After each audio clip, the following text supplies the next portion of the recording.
Et si je te disais que le plus grand secret, pour tripler tes prises, se trouve en ce moment même, dans ta poubelle de cuisine? Cela semble fou, je le sais, mais les professionnels des tournois cachent cette astuce depuis des années. Chaque matin, sans y réfléchir à deux fois, tu jettes ce trésor à la poubelle. Pendant ce temps, les pêcheurs qui connaissent ce secret remplissent leurs glacières, alors que les autres rentrent chez eux les mains vides. Une seule cuillère, mélangée à ton appât, et les poissons le sentiront à des dizaines de mètres de distance. Ils arriveront en nageant, avec une frénésie, comme s'ils n'avaient pas mangé depuis des semaines entières. C'est l'ingrédient que l'industrie des appâts prie pour que tu ne découvres jamais, car il ne coûte absolument rien, et il fonctionne mieux que tout ce qu'ils vendent à prix d'or. L'expérience qui a prouvé cela s'est déroulée sur un lac en Louisiane, l'été dernier. Un pêcheur a installé deux cannes identiques, avec le même appât et les mêmes hameçons.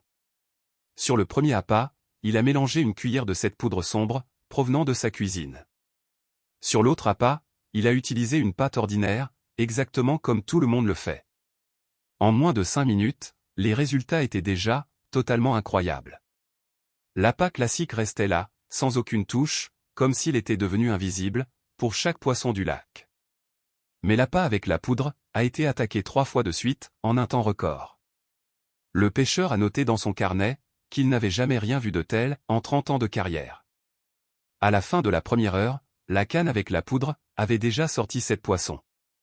La canne sans la poudre en avait sorti 0. À la deuxième heure, sa glacière était déjà à moitié pleine, alors que l'autre canne restait désespérément immobile. Il a arrêté l'expérience plus tôt que prévu, car il n'y avait plus aucun intérêt à comparer les deux méthodes. Le décompte final, à la fin de la journée, racontait toute l'histoire. L'appât ordinaire a attrapé 2 poissons en 8 heures de pêche. L'appât avec la poudre en a attrapé 23. Une seule cuillère a fait toute la différence entre un échec total et une journée de pêche légendaire. Le même lac, la même météo, le même moment et la même technique. La seule différence, c'était cette poudre sombre mélangée à la pâte. Bienvenue dans cette nouvelle exploration des secrets de pêche. Si c'est ta première fois ici, sache que c'est exactement ce que nous faisons. Nous récupérons les connaissances que les professionnels ont travaillé dur pour garder secrètes. Abonne-toi et active la cloche pour ne jamais manquer un seul de ces secrets. Cette astuce du café n'est que l'une des nombreuses recettes que les pros ne veulent pas que tu connaisses. J'ai rassemblé tout ce que les experts cachent aux pêcheurs ordinaires dans le manuel interdit de la pêche. Des appâts faits maison qui ne coûtent que quelques centimes et qui fonctionnent mieux que ceux du magasin. Des attractants naturels qui forcent les poissons à venir vers toi. Des techniques de vieux pêcheurs que plus personne n'enseigne aujourd'hui. Comment lire l'eau pour savoir exactement où les poissons se cachent. Et le secret des phases de la lune que les anciens ne partageaient jamais. Tout est regroupé au même endroit, sans blabla, et droit au but. C'est dans le premier lien, en description, mais reste bien ici, car il y a encore beaucoup de choses importantes dans cette vidéo. Cette astuce du café n'est pas une invention moderne ou une simple mode d'Internet. Dans les circuits de pêche au bar, au Texas, les professionnels utilisent le café depuis des décennies. Ils mélangent le marc de café dans leurs pâtes et protègent ce secret, comme si leur vie en dépendait, pendant que les autres pêcheurs achètent des appâts coûteux et rentrent bredouilles. Ils remplissent des glacières entières en utilisant ce que tout le monde jette à la poubelle. En Louisiane, les pêcheurs de silure se transmettent cette méthode de génération en génération. Personne n'en parle, car ils ne veulent pas partager cet avantage injuste. Dans la région des Grands Lacs, les compétiteurs mélangent le café avec de la farine de maïs. La pâte sombre coule, libérant une traînée d'odeur et de couleurs que les poissons suivent aveuglément. En Floride, les chasseurs de gros bars utilisent le café avec du miel pour attirer les spécimens les plus massifs. Tout cela a été transmis de père en fils, car ils savaient que ça fonctionnait. Ce qui relie toutes ces traditions, c'est une vérité simple. Le café fait quelque chose que les appâts du commerce ne peuvent tout simplement pas faire. Il envoie un signal chimique à travers l'eau auquel les poissons ne peuvent pas résister. Il appelle les bancs de poissons de très loin et déclenche l'instinct de nutrition de manière brutale. La recette au café que je vais t'enseigner n'est pas un tour isolé. C'est la version la plus simple, d'une pratique qui traverse les générations. Les pros du Texas, les spécialistes du silure en Louisiane, les chasseurs de bar en Floride. Ils font tous confiance aux marques de café.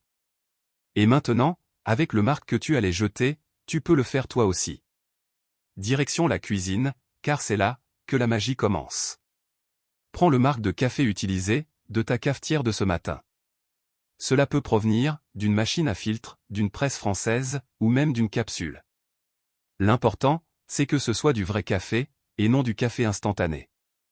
2 cuillères à soupe de marque suffisent pour transformer ton appât. Si le marque est trop humide, presse-le pour enlever l'excès d'eau, avant de commencer. Maintenant, mélange ce marque directement dans ta pâte à pêche. Cela peut être de la pâte à pain, de la farine de maïs, ou n'importe quel mélange que tu utilises habituellement. Le ratio idéal est d'une part de café pour 3 parts de pâte. Mélange bien le tout, jusqu'à ce que la pâte prenne une couleur sombre et uniforme. L'odeur du café doit dominer l'ensemble du mélange. Si tu peux sentir cet arôme puissant, les poissons le sentiront de beaucoup plus loin. Maintenant, voici le secret qui sépare les pêcheurs ordinaires de ceux qui remplissent les glacières. Laisse reposer la pâte pendant au moins 2 heures avant de l'utiliser. Le café a besoin de temps pour libérer ses huiles et ses composés aromatiques. La pâte fraîche fonctionne, mais la pâte reposée fonctionne 3 fois mieux. Si tu la prépares la veille et que tu la mets au réfrigérateur, c'est encore mieux. Le froid permet au café de libérer plus de substances qui attirent les poissons. Au moment de l'utiliser, forme des boules de la taille d'une petite olive. Place-la sur ton hameçon et lance normalement. La pâte sombre va couler en libérant un nuage d'odeur et de couleur. Les poissons le détecteront de loin et suivront la traînée jusqu'à ton hameçon.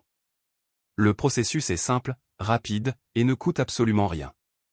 Tu allais jeter ce marque, de toute façon. Maintenant, il devient ton arme secrète pour chaque sortie de pêche. La prochaine étape est optionnelle, mais si tu veux booster l'effet, tu peux ajouter quelques ingrédients. D'abord, une cuillère à soupe de miel, mélangée à la pâte. La douceur du miel, combinée à l'amertume du café, attire les carpes et les silures, de manière incroyable. Ensuite, une pincée de cannelle en poudre. L'odeur de la cannelle se propage très bien dans l'eau et amplifie l'effet du café. Enfin, un peu de farine de maïs, pour donner plus de consistance. La pâte devient plus ferme, et reste mieux sur l'hameçon, sans se désagréger. La recette complète couvre maintenant 3 des sens du poisson. L'odorat avec le café, le goût avec le miel, et la vue avec la couleur sombre. Le tout est livré par une pâte qui ne coûte rien, et qui se conserve plusieurs jours, au frais. Chaque ingrédient est optionnel, mais ensemble, ils créent un super attractant, qui rivalise avec n'importe quel produit, sans dépenser un seul centime. Maintenant, comprenons pourquoi cela fonctionne, d'un point de vue scientifique. Les poissons ont un système olfactif, incroyablement sensible. Ils peuvent détecter une seule molécule d'odeur, diluée dans des milliards de molécules d'eau. C'est comme si tu pouvais sentir le café en train de couler, à l'autre bout de la ville. Quand le café entre dans l'eau, il libère plus de 800 composés aromatiques. Ces composés incluent des huiles, des acides et des substances qui imitent la matière organique. Pour le cerveau du poisson, le café dans l'eau signifie une seule chose. De la nourriture en décomposition, ce qui est exactement ce qu'il recherche. C'est un déclencheur biologique qui active l'instinct de nutrition immédiatement. Il existe un deuxième mécanisme que peu de pêcheurs connaissent. La caféine résiduelle dans le marque stimule le système nerveux du poisson. Pas assez pour leur faire du mal, mais assez pour les rendre plus agités et actifs. Un poisson agité mange plus, attaque plus vite et devient beaucoup moins méfiant. C'est comme donner une boisson énergisante à tout le banc de poissons. La couleur sombre du café remplit aussi une fonction importante. Elle crée un nuage visuel dans l'eau qui attire l'attention de loin. Les poissons sont curieux par nature et ils iront enquêter sur tout ce qui semble différent. Ce nuage sombre fonctionne comme un panneau publicitaire géant indiquant que la nourriture est ici. Maintenant, tu te demandes probablement une chose importante. Si c'est aussi efficace, pourquoi ne vendent-ils pas cela tout près dans les magasins de pêche? La réponse est trop simple pour que l'industrie l'accepte. Le café ne coûte que quelques centimes, et tout le monde en a chez soi. On ne peut pas facturer 30 € pour quelque chose que les gens jettent à la poubelle chaque matin. Alors, l'industrie fait semblant que cela ne fonctionne pas. Ils vendent des essences synthétiques coûteuses et des formules de laboratoire avec des noms compliqués. Pendant ce temps, le secret repose dans ta poubelle de cuisine, gratuitement, chaque jour. Les entreprises de pêche ne peuvent pas faire de profit sur quelque chose d'aussi simple et accessible. Elles préfèrent donc que tu n'entendes jamais l'expérience. Pour quiconque est prêt à essayer, l'ignorance de l'industrie est ton plus grand avantage. Le café ne rentre pas dans une boîte de magasin, mais il rentre parfaitement dans ta routine de pêcheur. La sécurité compte autant que les résultats obtenus. Le café, même s'il est naturel, doit être utilisé avec le bon dosage. En utiliser trop pourrait assombrir l'eau de manière excessive et effrayer les poissons au lieu de les attirer. Le point d'équilibre est le ratio que je t'ai enseigné, une part de café pour 3 parts de pâte. Des doses plus importantes ne doublent pas l'effet, elles gaspillent juste ta pâte. Commence toujours par faire un test. Prépare une boule et observe la réaction des poissons. S'ils attaquent, c'est que tu as le bon mélange. S'ils ignorent l'appât, essaie de réduire légèrement la quantité de café. La variation fait partie de l'expérience, car chaque plan d'eau est unique. Une eau claire nécessite moins de café. Une eau trouble ou boueuse peut en supporter davantage. Les carpes et les silures adorent ce mélange. Le bar peut préférer d'autres nuances d'odeur. C'est pourquoi la prochaine étape n'est pas d'accepter cette recette comme une vérité absolue. C'est de la tester sur ton propre terrain, avec tes poissons, et selon tes conditions locales. Et souviens-toi, si tu veux la connaissance complète, que les pros cachent depuis toujours, toutes les recettes d'attractants, les appâts maison, la lecture de l'eau, et les cycles lunaires, tout est dans le manuel interdit de la pêche. Le lien est juste là, dans la description. C'est le savoir qu'ils gardaient secret, enfin entre tes mains.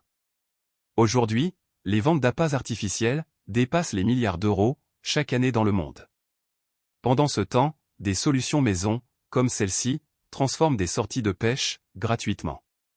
La barrière n'est pas biologique, elle est liée à l'habitude et à la cupidité de l'industrie. Alors que les prix du matériel augmentent et que les poissons deviennent plus méfiants, la vraie révolution commence dans ta cuisine et non dans un magasin de sport. Pêcher de cette manière n'est pas une question de chance, c'est un choix délibéré. Qu'est-ce que tu vas mélanger dans ton prochain appât? Abonne-toi et active la cloche pour ne pas manquer la prochaine révélation sur les secrets de la pêche. Imagine la tête des autres pêcheurs quand ils verront ta glacière pleine alors qu'ils n'ont pas eu une seule touche de la journée. Ils te demanderont quel appât coûteux tu utilises et tu pourras sourire en pensant à ce marc de café que tu as récupéré ce matin. C'est toute la beauté de la pêche authentique. Utiliser son intelligence et les ressources de la nature pour surpasser la technologie. Chaque fois que tu prépares ton café, désormais, tu ne verras plus le marc de la même manière. Ce n'est plus un déchet, c'est ton futur record personnel qui attend d'être accroché. Prends le temps de bien mélanger, de laisser reposer et de tester différentes combinaisons. Peut-être que dans ton lac, un peu plus de miel fera la différence, ou peut-être que la cannelle sera l'élément déclencheur. La pêche est une science, mais c'est aussi un art, celui de l'observation. Regarde comment l'eau réagit, comment le nuage sombre se diffuse dans le courant. Apprends à maîtriser ce flux, et tu ne rentreras plus jamais les mains vides. C'est une promesse que seuls ceux qui osent sortir des sentiers battus peuvent tenir.